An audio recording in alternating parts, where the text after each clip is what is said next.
যখন রাজ্য সরকার চাকরিটা দিয়েছে তাদেরকেই আবার জটিলতায় এদের ক্যারিয়ারে সর্বনাশ করতে গেছেন। সেইটা যখন এরা প্রতিবাদ করছে, এদের গায়ে লাগছে, পাড়ার চালানার গুন্ডার মতো আচরণ করছে। এত বড় দ্বিচারিতা কেন?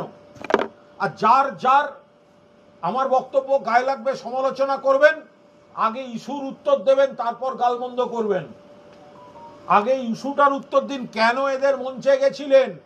আর মঞ্চে যদি গিয়ে থাকেন, এদের হয়ে বলেছেন সুজন চক্রবর্তী কেন করবেন? আপনি চিঠি দিয়েছেন, আপনি মুখ্যমন্ত্রীকে চিঠি দিয়েছেন যে এদের চাকরি দেওয়া উচিত।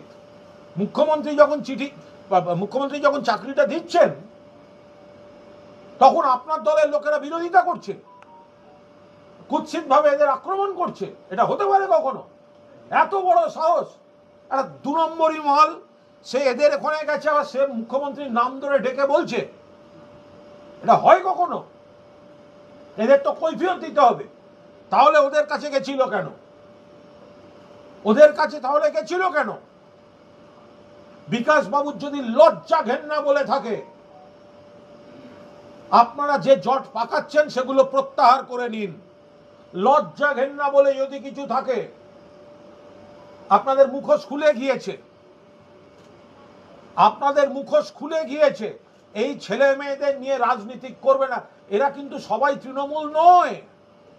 এর মধ্যে বামপন্থী পরিবার আছে, এর মধ্যে অন্য দলের আছে, এর মধ্যে বিজেপি সমর্থক আছে, এর মধ্যে অমুক আছে। চাকরিটা দেওয়ার সময় যে 1280, একজন মারা গেছেন, 1279 এখন। মমতা ব্যানার্জি কিন্তু রাজনীতি দল থেকে দেখেননি, প্রত্যেকের চাকরির ব্যবস্থা করেছেন। আন্দোলন ছিল 1280 জনের, 1280 জনের চাকরির ব্যবস্থা হয়েছে, যেখানে কোনো অনিয়ম নেই। সেই কারণেই আপনারা গেছিলেন, সেই কারণেই আমিও গেছিলাম, এবং সেই কারণেই মুখ্যমন্ত্রী তাদের চাকরির ব্যবস্থাটা করে দিয়েছেন। এখন আপনারা কেন মুখ্যমন্ত্রী দিয়েছে বলে আপনাদের চাকরিটাকে আটকে দিতে হবে? এটা কি করে হতে পারে? কুণাল ঘোষের সাংবাদিক সম্মেলন থেকে যে কেন আক্রমণ, তার কারণ এরা স্বাধীন বিচার ব্যবস্থা চায় না। স্বাধীনভাবে যদি বিচার ব্যবস্থা চলতে চায়, তাহলে তার ছবি প্রকাশ করে ছবির উপরে নাচবে, এবং তারপরে সেই ছবির উপর নাচার পরে সেই বলবে যে AK-47 নিয়ে আসবো। আপনারা দেখেছেন সেই ভিডিও, AK-47 নিয়ে আসবে, ভাবুন। এবং বলছে কলকাতা শহরে হাইকোর্টের পাশে দাঁড়িয়ে বলছে AK-47 নিয়ে আসবে। মানে ভাবুন, জঙ্গল রাজ কায়েম করবে। মানে কোন রাজ কায়েম হয়েছে? AK-47 নিয়ে জঙ্গল রাজ কায়েম করবে বলছে যে কুণাল ঘোষ, তাকে পাশে দাঁড় করিয়ে রেখে তারা সাংবাদিক সম্মেলন করছে। মানে বুঝতে পারছেন যে এদের পিছনে কারা আছে?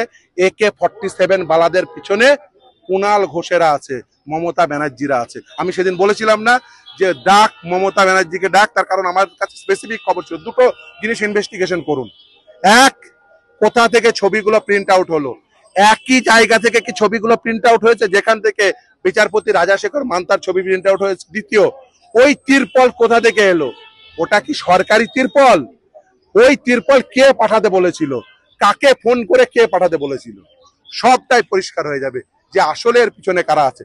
সেদিন দেখেছেন, বলেছি, পরের দিন সাংবাদিক সম্মেলন করে তৃণমূল বুঝিয়ে দিয়েছে এই ঘটনার পিছনে কুণাল ঘোষ, তৃণমূলেরা আছে, মমতা ব্যানার্জিরা আছে, বিচার ব্যবস্থার উপর আক্রমণ করার। মিলিয়ে নিন, দুটো ক্ষেত্রে প্ল্যানিং একই ব্রেনের মাথা থেকে হয়েছে বা একই মাথাদের মাথা থেকে এসেছে।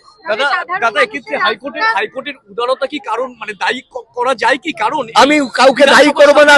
দায়িত্ব, যার উপর দায়িত্ব আছে, সংবিধান আইনের শাসন রক্ষা করবার দায়িত্ব সরকারের উপর দিয়েছে। সরকারের অপদার্থতা আমরা হাইকোর্টের কাছে নিয়ে গেছি, হাইকোর্টে মামলা চলছে, সেই মামলার রায় আসবে।